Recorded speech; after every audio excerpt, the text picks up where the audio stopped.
नमस्कार, मैं हूं निकिता और आप देख रहे हैं सत्यहिंदी.com। चलिए एक नजर डालते हैं अब तक की सुर्खियों पर। दिल्ली सरकार में मंत्री और आम आदमी पार्टी नेता राजकुमार आनंद ने कल बुधवार को पार्टी से इस्तीफा दे दिया है। उन्होंने आम आदमी पार्टी से इस्तीफा देते हुए पार्टी पर भ्रष्टाचार में लिप्त होने का आरोप लगाया। वहीं उनके इस्तीफे पर पार्टी के अन्य नेता सौरभ भारद्वाज ने कहा कि राजकुमार आनंद ने ईडी से डरे होने की वजह से पार्टी का साथ छोड़ा है। और अब सौरभ भारद्वाज के इस बयान पर राजकुमार आनंद का भी जवाब आया है। उन्होंने प्रतिक्रिया देते हुए कहा कि मैं ईडी से डरकर नहीं आया हूं। मेरे बच्चों पर तलवार नहीं लटक रही कि मैं पार्टी या मंत्री पद छोड़कर जाऊं। मुझे भी पता है कि रोज रोज मंत्री नहीं बनते। राजकुमार आनंद ने आगे कहा कि मैंने 1 रुपए का भ्रष्टाचार नहीं किया और ये खुद ईडी ने अपने बयान में कहा है कि झूठ और मक्कारी की राजनीति मैं करता तो मैं वहीं रहता। कांग्रेस के टिकट पर चुनाव लड़ने से इनकार करने वाले रोहन गुप्ता ने भाजपा का दामन थाम लिया है। बता दें कि कांग्रेस ने उन्हें अहमदाबाद ईस्ट से लोकसभा का टिकट दिया था, लेकिन पारिवारिक कारणों का हवाला देते हुए रोहन गुप्ता ने कांग्रेस के टिकट पर चुनाव लड़ने से इनकार कर दिया। रोहन गुप्ता कांग्रेस पार्टी में राष्ट्रीय प्रवक्ता जैसे अहम पद पर रहे हैं, लेकिन पिछले महीने उन्होंने पार्टी की सदस्यता से इस्तीफा दे दिया था और अब वह बीजेपी में शामिल हो गए हैं। रोहन गुप्ता ने बीजेपी ज्वाइन करने पर कहा कि देश के लिए मोदी का जो सपना है उसे देखकर लगा कि हमें भी इस सपने में योगदान देना चाहिए। राजस्थान के करौली धौलपुर में एक चुनावी सभा को संबोधित करते हुए प्रधानमंत्री मोदी ने कहा कि मैं गुजरात से आता हूं, पानी की दिक्कतों को भली भांति समझता हूं। हम हाथ जोड़कर बैठे नहीं रहते। कांग्रेस ने पानी में पैसा कमाने का काम किया, लेकिन बीजेपी ने उसे जवाबदेही मानकर पूरा किया और आने वाले समय में यहाँ घर घर पानी पहुँचेगा, यह मोदी की गारंटी है। कांग्रेस ने नौकरियों में भी लूट के मौके तलाशे।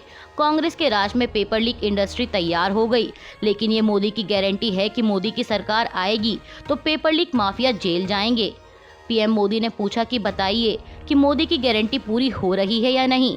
उन्होंने कांग्रेस पर तंज कसते हुए आगे कहा कि मोदी आराम करने के लिए पैदा नहीं हुआ है, मैं काम करने के लिए पैदा हुआ हूँ। राजस्थान के बीकानेर लोकसभा क्षेत्र में कांग्रेस नेता राहुल गांधी ने भी एक चुनावी सभा को संबोधित किया। इस दौरान राहुल गांधी ने कहा कि कांग्रेस की सरकार बनी तो गरीब परिवारों के लिए 8,500 रुपए प्रति महीना दिया जाएगा। इससे गरीबी एक झटके से मिटा देंगे। इसके साथ ही राहुल ने मंच पर बेरोजगारी, महंगाई, किसानों की MSP और कर्ज माफी जैसे मुद्दे उठाते हुए केंद्र की मोदी सरकार को भी घेरा। उन्होंने कहा कि देश में सबसे बड़ा मुद्दा बेरोजगारी है। यात्रा में मैंने हजारों लोगों से पूछा कि देश का सबसे बड़ा मुद्दा कौन सा है। मुझे जवाब मिला बेरोजगारी, दूसरे नंबर पर महंगाई आता है। मगर आप हिंदुस्तान के मीडिया से पूछेंगे तो आपको लगेगा कि सबसे ज़रूरी मुद्दा अंबानी की शादी है। उन्होंने कहा कि मीडिया में 24 घंटे मोदी का चेहरा दिखेगा। कभी वे समुद्र के नीचे जाएंगे, कभी प्लेन में उड़ते दिखेंगे। यह सवाल कुछ समय से मैं अपने आप से पूछ रहा था कि मीडिया का काम जनता की आवाज़ उठाने का है, लेकिन यह कभी जनता के मुद्दों के बारे में नहीं बोलते। दिल्ली के कथित शराब घोटाले में तिहाड़ जेल में बंद BRS नेता के कविता की मुश्किलें और बढ़ गई हैं। दरअसल आज गुरुवार को CBI ने उन्हें तिहाड़ जेल में गिरफ्तार कर लिया। मीडिया रिपोर्ट्स के मुताबिक मंगलवार को कविता से तिहाड़ जेल में CBI ने पूछताछ की थी, जहां वे ED द्वारा गिरफ्तारी के बाद से बंद हैं। विशेष अदालत ने जांच एजेंसी को 2 मामलों में पूछताछ करने की अनुमति दी थी। एजेंसी के अधिकारी शनिवार को तिहाड़ जेल गए, जहां उनसे मामले के इन पहलुओं पर पूछताछ की गई। तिहाड़ जेल में उनसे पूछताछ के लिए अदालत की अनुमति अनिवार्य थी, क्योंकि वे न्यायिक हिरासत में हैं। लोकसभा चुनाव होने में अब कुछ ही दिन बाकी बचे हैं। ऐसे में राजनीतिक दलों के एक दूसरे पर जुबानी हमले भी तेज हो गए हैं। इसी कड़ी में RJD प्रमुख लालू प्रसाद यादव की बेटी और पार्टी उम्मीदवार मीसा भारती ने PM मोदी और भाजपा पर जमकर हमला बोला और उनकी इसी बयानबाजी पर अब भाजपा भड़क उठी है। दरअसल परिवारवाद का जिक्र करते हुए मीसा भारती ने कहा था कि प्रधानमंत्री जमुई आए, लेकिन परिवारवाद पर कुछ नहीं बोले। जब दामाद के लिए वोट मांगने आए तो कुछ नहीं बोला, लेकिन मेरे परिवार पर यह लोग आरोप लगा रहे हैं कि जमीन के बदले इन्होंने नौकरी दी। आप लोग ED CBI से रेड करवाकर चंदा दो काम लो जैसा कार्य करवा रहे हैं। आप लोग इलेक्टोरल बॉन्ड पर क्यों नहीं जवाब दे रहे। उन्होंने कहा कि इंडिया गठबंधन की सरकार बनी तो PM से लेकर भाजपा के सभी नेता जेल के अंदर होंगे।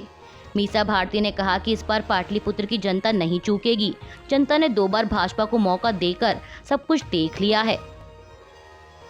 मीसा भारती के इसी बयान पर जवाब देते हुए महाराष्ट्र के उप मुख्यमंत्री देवेंद्र फडणवीस ने कहा कि पहले उन्हें अपने और अपने परिवार के बारे में सोचना चाहिए।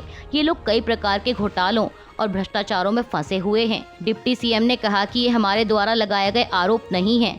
अदालत उन्हें सजा दे चुकी है। उन्हें ऐसी बातें कहकर लोकतंत्र और न्यायपालिका का मजाक बनाना बंद करना चाहिए।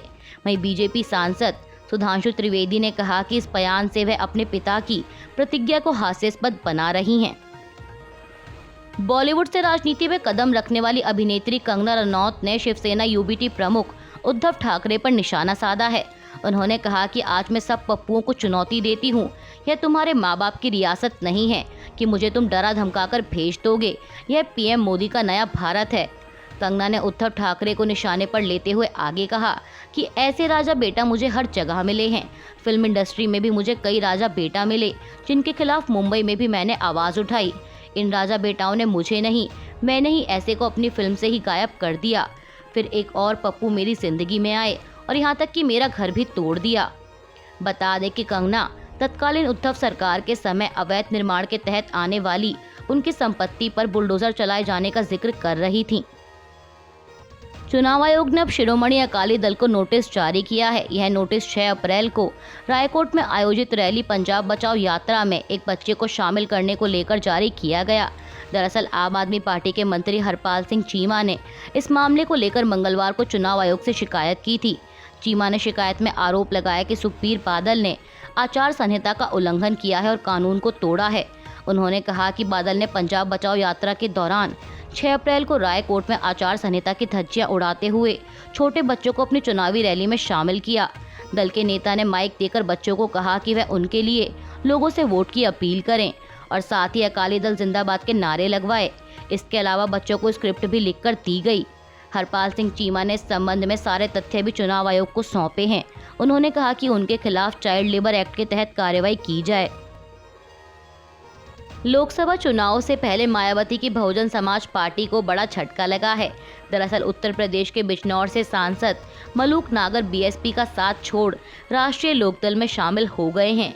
बसपा छोड़ने के बाद समाचार एजेंसी एएनआई से बात करते हुए मलूक नागर ने कहा कि कई कड़वे घूंट भरे हैं, चुप रहे हैं। विधायक का चुनाव नहीं लड़वाया गया, सांसद का चुनाव नहीं लड़वाया गया, चुप रहे। स्टार प्रचारकों में भी जगह नहीं मिली तो भी चुप रहे, लेकिन देश के लिए काम करना चाहते हैं। मजबूरी में पार्टी छोड़नी पड़ रही है। मलूक नागर ने आगे कहा कि जब मैं 2019 में सांसद बना तो आरएलडी की अहम भूमिका रही। जयंत सिंह ने बिजनौर के 5 विधानसभा क्षेत्रों में सभाएं की और उनकी वजह से मैं जीत हासिल करने में कामयाब रहा। लोकसभा चुनाव से पहले पश्चिम बंगाल की मुख्यमंत्री ममता बनर्जी ने कहा है कि वह किसी भी हालत में बंगाल में नागरिकता संशोधन कानून यानी सीएए, एनआरसी और समान नागरिक संहिता लागू होने नहीं देंगी। आज ईद की नमाज के लिए जुटे लोगों को संबोधित करते हुए मुख्यमंत्री ने यह बात कही। ममता बनर्जी ने कहा कि वो मौत से नहीं बल्कि मौत उनसे डरती है। उन्होंने कहा कि अगर आप लोग एकजुट रहें तो कोई आपको अलग नहीं कर सकता। हमने उनको वोट देकर प्रधानमंत्री बनाया और अब वो हमारी नागरिकता पर सवाल उठा रहे हैं। टीएमसी प्रमुख ने कहा कि बंगाल में हम लोग भाजपा के खिलाफ लड़ रहे हैं। उन्होंने दोहराया कि वे समान नागरिक संहिता नहीं मानेंगी और यहाँ सीएए और एनआरसी भी लागू होने नहीं देंगी। ओडिशा की सत्तारूढ़ बीजेडी के 2 विधायकों अरविंद धाले और प्रेमानंद नायक को विधानसभा स्पीकर प्रमीला मलिक ने अयोग्य घोषित किया। दोनों के खिलाफ बीजेपी में शामिल होने को लेकर दल बदल विरोधी कानून के तहत आज गुरुवार को ये कार्रवाई की गई। मीडिया रिपोर्ट्स के मुताबिक थाली ने बीजेडी पर निशाना साधते हुए कहा था कि मौजूदा शासन अब राज्य के लिए अच्छा नहीं है और आने वाले दिनों में बीजेपी राज्य में सत्ता में आएगी।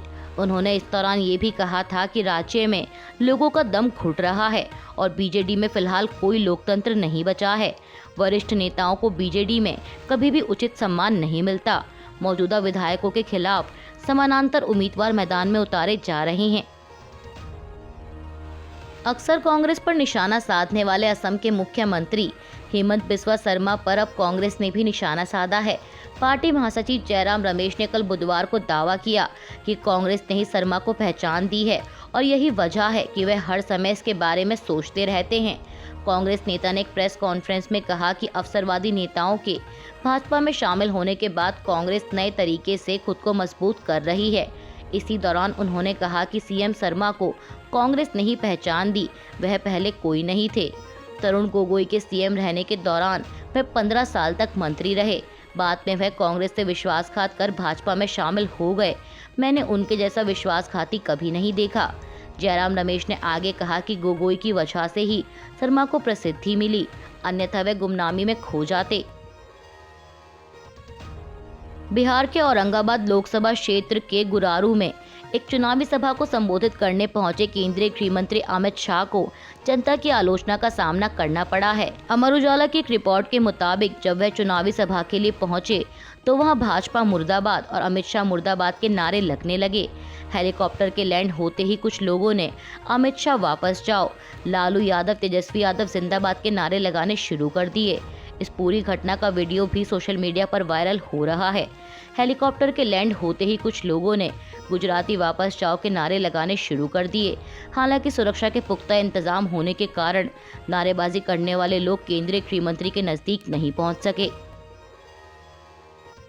चुनावों की तैयारियों में जुटी भाजपा ने आज गुरुवार को सिक्किम विधानसभा चुनाव के लिए अपना घोषणा पत्र जारी कर दिया है। पार्टी अध्यक्ष जेपी नड्डा ने सिक्किम की राजधानी गैंगटॉक में यह घोषणा पत्र जारी किया। इस दौरान जेपी नड्डा ने कहा कि प्रधानमंत्री उत्तर पूर्व के विकास के लिए लगातार काम कर रहे हैं। उनका विजन है कि देश के हर कोने से कनेक्टिविटी रहनी चाहिए। नड्डा ने कहा कि बीते 10 वर्षों में सिक्किम में आए बदलावों को आप खुद देख सकते हैं। आपको जानकर खुशी होगी कि मोदी जी के द्वारा पूर्वोत्तर में 5 लाख करोड़ रुपए पिछले 10 वर्षों में खर्च किए गए हैं, लेकिन पिछली सरकार ने उत्तर पूर्वी राज्यों को उनके हाल पर छोड़ दिया था। जेपी नड्डा ने कांग्रेस पर निशाना साधते हुए आगे कहा कि कांग्रेस का काम करने का तरीका ही यही है। आपको बता दें कि सिक्किम की 32 विधानसभा सीटों और 1 लोकसभा सीट पर 19 अप्रैल को मतदान होना है।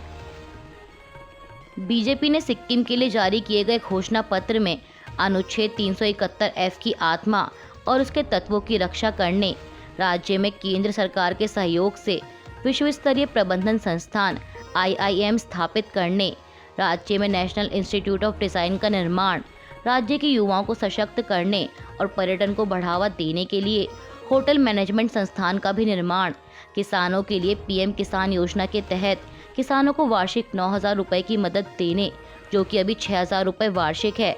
इसके अलावा regional institute for medical sciences की स्थापना, महिलाओं और युवाओं को अगले 5 वर्षों में 25,000 नौकरियां देने जैसे कई वादे किए हैं। अभी के लिए बस इतना ही। बाकी की खबरों के लिए जुड़े रहिए सत्यहिंदी.com के साथ।